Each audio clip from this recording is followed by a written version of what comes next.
수혜 측면에서는 기본적으로 자산 가격이 들썩일 수밖에 없는 그런 구조입니다. 그리고 최근에는 이런 SNS 발달이라든지 여러 플랫폼들의 발달로 인해서 비대칭성이 사라진 지금 현재에서는 부동산 시장이 과거와 달리 흡사 주식 시장처럼 금융 시장처럼 좀 빠르게 좀 변하는 이런 움직임이 좀 보이고요. 이번 토지거래 허가구역의 확대 재지정도 결국에는 그 지역구의 거래량 자체는 축소시킬 수 있겠지만 단기간 내 어떤 가격 조정 효과도 존재할 수 있겠지만 시장이 지금 현재 뭐 유동성이 풍부해지고 금리가 낮아지고 공급이 낮아질 수밖에 없는 이런 형국 안에서는 부동산 자산 시장은 점차 제 갈 길을 이제 가고 있다 이렇게 보고 있습니다.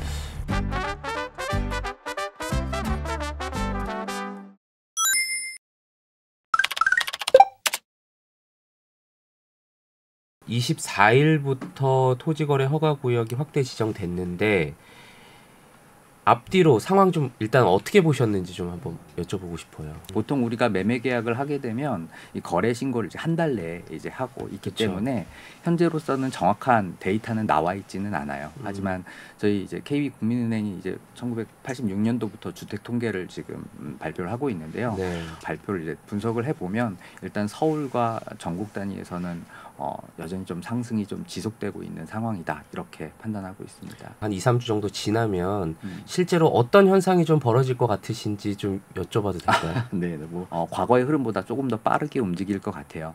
강남 3구나 용산구 기존의 잠삼대청 지정 단지는 뭐 어떤 이런 조정 이런 건 크게 없을 것 같고요. 다만 이제 한 달 전에 단기적으로 5억씩 상승한 이런 거래들이 좀 있었죠. 이런 것들은 다시 토어제 지정 전으로 조금 내려갈 것 같고요. 그 밖에 나머지 단지들, 뭐 나홀로 단지라든지 이런 부분들은 아직까지 올라가지 않은 단지들이 좀 존재해요. 네. 근데 그 부분을 갖고 있는 소유자가 정말 내가 조금 내 거를 팔고서 팔아야 되는 그런 급박한 상황에 있는 분들도 계시겠죠. 네. 이런 분들이 조금 급매로 내던지는 것들이 좀 소화되는 과정들이 조금 시장에 나타나게 될 거고요. 그렇지만 뭐 거래량은 위축이 되지만 가격 조정은 크게 있을 것 같진 않다. 그렇지만 장기간의 시계열로 놓고 본다면 오히려 이제 국가가 인정한 최고의 이제 상급지, 저도 이제 상급지라는 표현을 별로 쓰고 싶진 않은데 이미 정부의 보도 자료에서 상급지라는 표현이 나타나기 시작했더라고요. 네. 그래서 그 지역 강남 3구와 용산구에 있는 이런 지역들의 아파트들은 오히려 브랜드를 조금 더 높이는 이런 효과를 경험하게 될 거다라고 생각이 되고요. 여기에서 억눌렀었던 어떤 수요들은 결국에는 그 옆으로 갈 수밖에 없는데 일단 1차적으로 강동구의 올림픽 파크 포레온 그리고 마포구의 프레스자이와 아이언 뉴타운 그리고 성동구의 옥수동과 그리고 그 위에 있는 왕십리 뉴타운 1차적으로 파급이 될 거고요. 그리고 양천구, 영등포구, 서대문구 그리고 동작구, 광진구까지 이 가격 흐름은 점차 상승할 거다라고 이렇게 개인적으로 판단하고 있습니다. 마포 그리고 뭐 성동, 강동 뭐 이런 쪽 지금 어떻게 보는 게 좋을까요? 일단 뭐 연구 결과에 따르면 일단 토지허가 구역 지정으로 인해서 그 인근으로 뭐 이전 효과, 풍선 효과는 필수적으로 이제 부작용이 따라올 수밖에 없습니다. 아, 그런가요? 네, 강남 3구에 이제 거의 비슷한 형태의 우리가 예를 들어서 이제 강동구에서는 올림픽 파크 포레온이 실은 이제 강동구에 있기 때문에 이번 재지정 효과에서 이제 가장 수혜를 받을 단지 중에 하나죠. 그리고 성동구를 좀 놓고 본다면 옥수동 같은 경우는 이미 신고가를 넘어선 단지들이 존재했었어요. 근데 그 위에 이제 왕십리 뉴타운은 뭐 아직까지는 좀 그 온기가 많이 퍼지지 않았었던 뭐 정고점 대비 한 90% 수준에서 거래가 됐다면 이번 그 강남 3구 그리고 용산구의 토지거래 허가구역 지정으로 인해서 왕십리 뉴타운까지 좀 가격 상승에 지금 거래량은 좀 많이 늘고 있거든요. 그 효과를 좀 볼 수가 있을 것 같고요. 지금 말씀해 주셨던 마포구 같은 경우에는 뭐 주거 선호 지역이죠. 뭐 여의도나 이제 종로 쪽에 업무지구로 이동이 굉장히 편리한 가장 좋은 입지에 있기 때문에 그쪽에 있었던 마포 프레스티자이 같은 경우는 이미 23억, 24억 거래가 나타났고요. 뭐 마레프라든지 아이언 뉴타운에 있었던 대형 단지들의 흐름을 놓고 본다면 지금 당장은 가격이 주춤하는 현상을 보일 수밖에 없겠죠. 왜냐하면 정부가 전혀 예상치 못했었던 그냥 잠산대청을 다시 재지정하는 게 아니고 지역을 훨씬 넓혀가지고 40만 채 자체를 토지 거래를 하기 위해선 허가를 받아라라는 정책을 펼쳤기 때문에 좀 놀랐기 때문에 그 시장이 놀라서 약간 이게 무슨 상황인가라는 이런 부분들 때문에 일단 거래 자체는 조금 낮춰질 수는 있겠지만 시간이 지나면 이 또한 시장의 흐름상 시장은 제 갈 길을 갈 거라고 봅니다. 지금 사실 토지거래 허가구역 확대 지정하는 게 이제 6개월로 일단 지정을 했잖아요. 네. 그게 이제 상황을 보고 이제 추가 지정이나 뭐 이제 다른 뭐 규제를 더 할 수도 있다라는 이제 일종의 시그널이라는 의미에서 마포, 성동, 강동도 장기적으로는 뭐 더 가격 상승이나 이런 게 좀 제한이 있을 거다 이렇게 해석하시는 분들도 있던데 좀 박사님 좀 어떻게 보시나요? 네, 뭐 그런 생각을 또 하실 수도 있을 것 같아요. 타당한 이제 추론이라고 생각이 되고요. 보통은 풍선 효과 때문에 여기에 있었던 수요들이 결국에는 마강성 쪽으로 옮겨갈 수밖에 없고요. 그래서 만약에 가격이 오른다면 토지 허가 구역 자체를 이쪽에 지정하는 건 너무 리스크예요. 왜냐하면 이거는 사적 재산권을 침해하는 공공의 이익을 위해서 이제 제한하는 형태이기 때문에 이런 어떤 과감한 정책보다는 오히려 조정 지역이나 투기 과열 지구로 이렇게 지정해서 이제 수요를 억제할 가능성은 존재하거든요. 하지만 일단은 뭐 그렇다고 그렇게 될 가능성이 있다고 미리 겁먹고서 내가 갖고 있었던 소중한 나의 자산, 우리 국민의 70%의 자산의 비율을 갖고 있잖아요. 그걸 이제 헐값에 이렇게 내던지기에는 지금 상황상 그런 형국이 아니다. 왜냐하면 급격한 금리 인상 때문에 내가 무리하게 대출을 받아서 이렇게 샀었던 분들이 이미 지난 2, 3년 동안에 그런 매물들은 이미 손바뀜이 이루어졌다라고 판단이 되고요. 지금은 오히려 금리 이제 하락의 시대에 접어들었기 때문에 충분히 좀 버틸 여력이 있어서 오히려 움직이지 않을 가능성이 좀 존재합니다. 그래서 거래량이 이제 축소가 되고 가격은 보합의 상황에서 점차 시장 상황에 맞게 움직일 거다라고 이렇게 판단하고 있어요. 그러면 결과적으로 이제 그 마포, 성동, 강동은 장기적으로 봤을 때도 계속 이제 이런 좀 뭐 좋은 분위기가 계속 이어질 거라고 보신다는 거죠? 네, 왜냐하면 부동산 시장의 가격을 이제 좌우하는 이런 요소 중에 우리가 수요와 공급 두 개의 측면을 놓고 본다면요, 수요라는 측면에서 유동성은 지금 굉장히 늘어나고 있어요. 지금 현재 이제 M2죠. 우리가 현금에서부터 이제 창출된 유동성의 지표 중에 M2를 보면 지금 현재 4,200조 원 형태의 지금 현금이 지금 돌아다니고 있습니다. 근데 과거 보면요, 과거 10년 전에 2,000조 원이었었어요. 10년 만에 M2 유동성이 지금 2배 이상으로 상승을 한 거죠. 그렇다고 본다면 보통 한 6, 7% 정도 돈이 이렇게 더 창출되는 효과가 있습니다. 돈이 늘어난다는 건 기존의 자산 가격은 더 같이 올라갈 수밖에 없는 거겠죠. 그리고 지금 현재 금리로 놓고 본다면 금리는 지금 하락을 더 할 가능성이 존재하죠. 올해 이제 한국은행도 이제 두 차례 전후로 이제 더 하락 금리 인하를 지금 발표하고 있고요. 과거 시계열을 놓고 본다면 금리 하락 구간을 좀 한번 시계열을 한번 보세요. 지금 하락의 초입이에요. 그렇네요. 이게 지금 보내주신 자료를 봐도 네. 내려가면 쭉 내려가는 네, 형국이 맞습니다. 좀 보이네요. 네, 그래서 지금 유동성이라든지 금리 인하 구간의 앞으로의 향후 시기를 놓고 본다면 수혜 측면에서는 기본적으로 자산 가격이 들썩일 수밖에 없는 그런 구조입니다. 예를 들어서 2005년도에 이제 천안과 아산 지역을 이제 토지거래 허가구역으로 묶습니다. 그 개발 직전에. 그래서 거기에 관련된 실증 연구 결과에 따르면 일단 거래량은 축소가 돼요. 확실하게. 하지만 장기적인 시계열로 놓고 본다면 토지거래 허가 제도 자체가 지정 자체가 가격에 미치는 영향은 크게 없다. 오히려 가격은 상승했다. 이렇게 밝혀지고 있고요. 최근에 이제 뭐 잠실동 벌써 이제 한 4, 5년 전에 토지거래 허가구역으로 좀 지정을 했잖아요. 근데 지정하고 나서 아이러니하게 그 뭐 해제하기 직전부터 이미 꾸준히 상승했었던 지역이었습니다. 그래서 이미 뭐 압구정이나 송파구의 이제 대형 우리가 엘리트라고 불리는 그런 단지들은 이미 가격이 꾸준히 상승하고 있었고 정고점을 이제 해제를 기점으로 해가지고 폭발적으로 이제 상승을 하게 된 거죠. 실질적으로 이제 잠실 엘리트 단지들은 우리가 이제 2023년도에 굉장히 그 둔촌주공 살리기라는 그런 얘기가 있을 정도로 급격한 금리 인상으로 가격이 많이 하락했었던 시절이었잖아요. 그때 뭐 국평 기준으로 한 20억 원대 정도, 20억도 이렇게 좀 내려가는 매물들도 존재했었거든요. 근데 지금 이제 2, 3년이 지금 지난 시점에 리센스 같은 경우에는 국평 기준으로 30억 이상의 지금 거래가 지금 현재 실거래가로 나오고 있는 상황이죠. 그리고 최근에 레미안 원베일리 같은 경우에는 3월 3일 그러니까 결국에는 토허제 실시 그 전에 실시 이후에 있었던 이런 거래 실제 사례들을 보면 국평 기준으로 지금 평균 70억 거래가 나왔기 때문에 평당 이제 2억 원으로 가는 이런 좀 놀라운 상황이 지금 펼쳐지고 있는 형국입니다. 방금 말씀하신 것처럼 거래량 자체가 이제 단기적으로 좀 줄 수 있다라고 했는데 재지정, 확대 지정 전이랑 후에 잠실에서는 생각보다 이제 물건이 뭐 한 4% 이상 크게 늘었고 그리고 이제 말씀드린 마포, 성동, 강동에서는 한 1. 몇 % 이상씩 다 좀 그 매물 자체가 좀 줄어 있는 거를 수치로도 볼 수 있더라고요. 네. 그거는 좀 어떤 식으로 좀 해석을 해야 될까요?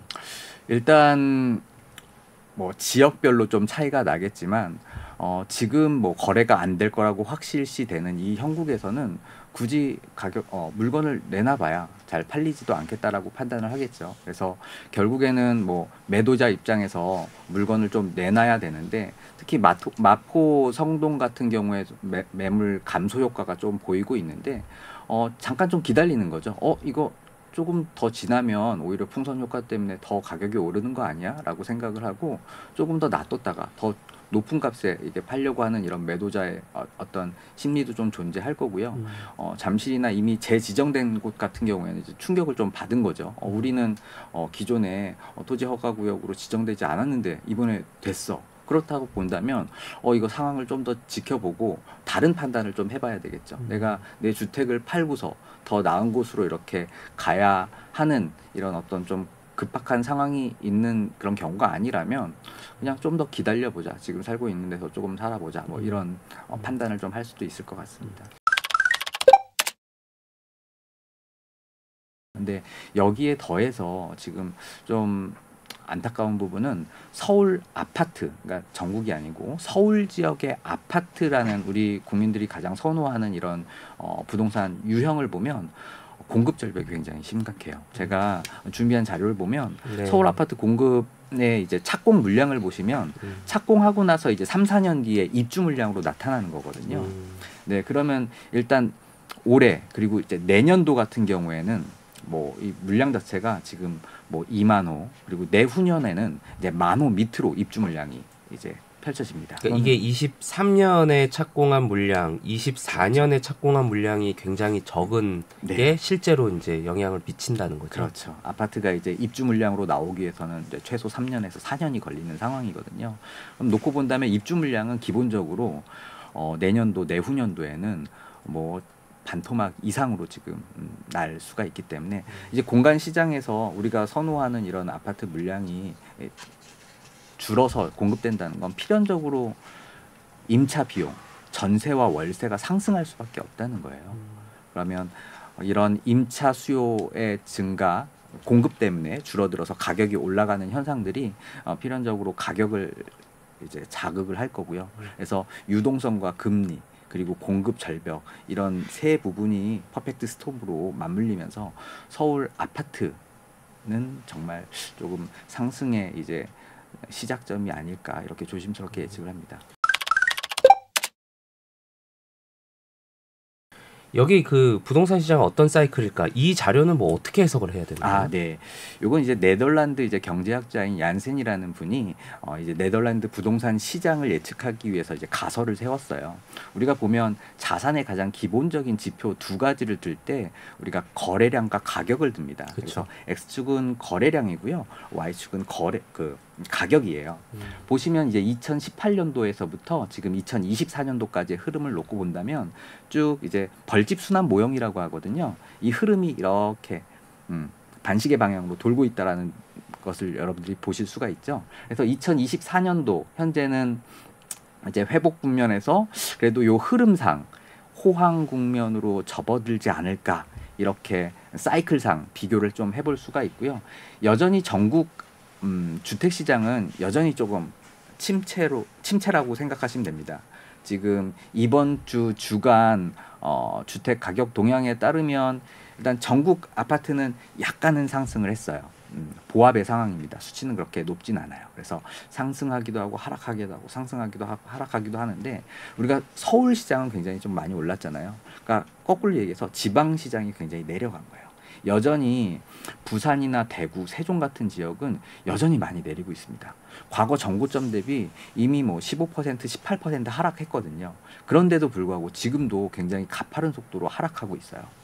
그래서 그런 하락하는 지역이 있는데도 불구하고 지금 전국 시장 자체가 거의 플랫하게 평균을 보인다라는 건 반대급부상으로 서울 시장이 굉장히 지금 흐름이 좋은 상황이다, 이렇게 보시면 되겠습니다. 그러면 이제 사실 뭐 얘기해 주시는 분들 중에 이제 지역이 이제 지방이 이후에는 좀 장기적으로는 또 기회가 올 거다라고 얘기하시는 분들도 있고, 아니다, 이게 정말 지금이야말로 똘똘한 한 채가 더 중요한 시기다, 이렇게 해석하시는 분들도 있는데, 뭐 후자 쪽으로 좀 생각을 더 하시는 거라고 봅니다. 네, 뭐 모든 자산이 항상 내리거나 항상 오르지는 않죠. 지금 형국을 놓고 본다면 지방 광역시 대도시 뭐 부산이나 대구, 세종 얼마나 좋은 지역입니까? 그런 지역에서 여전히 가격이 많이 하락하는 지금 부분을 좀 보이고 있고요. 거의 뭐 가장 낮은 거래 가격 일대 가격만큼 지금 떨어져 있는 것 같아요.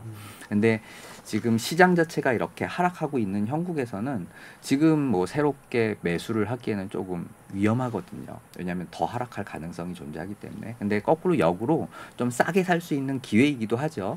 그런데 이제 그 시장 자체가 이렇게 크게 움직이기 위해서는 크게 제가 봤을 때는 한 두 가지 요소가 좀 필요하다라고 봅니다. 일단 가장 기본적인 첫 번째는 일단 지금 현재 모든 돈들이 수도권으로 옮겨지고 있어요. 과거 10년 전에 비해서 그 GRDP라고 그 수도권의 경제 성장률에 기여하는 정도를 보면 과거 10년 전에는 51%였습니다. 근데 지금 현재는 그 수도권이 차지하는 경제 성장의 비율이 70%로 상승을 했어요. 그럼 그만큼 많은 돈이 지금 수도권에 몰려 있다라고 해서 그렇죠. 그래서 결국 경제 성장에 기여하는 도시 경쟁력이라고 하죠. 우리가 메가시티라고 불리는 수도권이 결국 도시 경쟁력, 그리고 그게 결국 나라의 경쟁력이 되었고, 그런 부분들이 부동산 시장을 이렇게 끌어올리는 가장 근본적인 펀더멘탈이고요. 두 번째 요소는 똘똘한 한 채의 흐름이 지금 현재 계속 지속되고 있는 것 중에 하나가 세제라는 부분이다라고 놓고 보시면 돼요. 지금 현재는 실수요 시장입니다. 뭐 두 채, 세 채를 가지고 있을 이유가 없어요. 왜냐하면 한 채만 가지고 있었을 때 부동산 세제 혜택을 볼 수가 있지, 두 채, 세 채가 가지고 있게 되면 뭐 취득록세라든지 보유세라든지 굉장히 많은 보유의 세금들이 존재합니다. 그러다 보면 과거 이제 우리가 부산이나 대구에서도 굉장히 부자들이 많거든요. 이분들 입장에서 시장이 계속 내려가고 있는 거예요. 근데 서울은 계속 올라간다고 하고 일자리는 계속 서울에만 나타나고 통계상으로 나타냈었던 경제 성장률도 실은 수도권에서 굉장히 높은 성장을 보이고 있는 거죠. 그럼 이분들이 본인의 부산, 대구에서의 주택을 소유할 이유가 없는 거죠. 팔고서 한 채를 강남에 이렇게 투자를 하는 게 그분들 입장에서 놓고 본다면 자산 배분에 가장 최적화된 흐름일 수밖에 없죠. 이런 것들이 이제 시장에 작용이 되면서 강남 3구 그리고 용산구는 원래 기존에 가져야 했었던 펀더멘탈보다도 더 오버슈팅한 가격대에 지금 가격이 지금 형성되고 있고요. 그래서 그게 우리가 구평이 지금 불과 뭐 5년 전만 해도 평당 1억을 우리가 놀랬잖아요. 아크로리버. 그렇죠. 네. 근데 이미 이제 그 옆 단지에서 평당 2억 거래가 나타나고 있고, 지금 평당 1억 거래는 지금 너무나도 흔해요. 여기 목동 7단지도 최근에 평당 1억 거래가 나타났죠.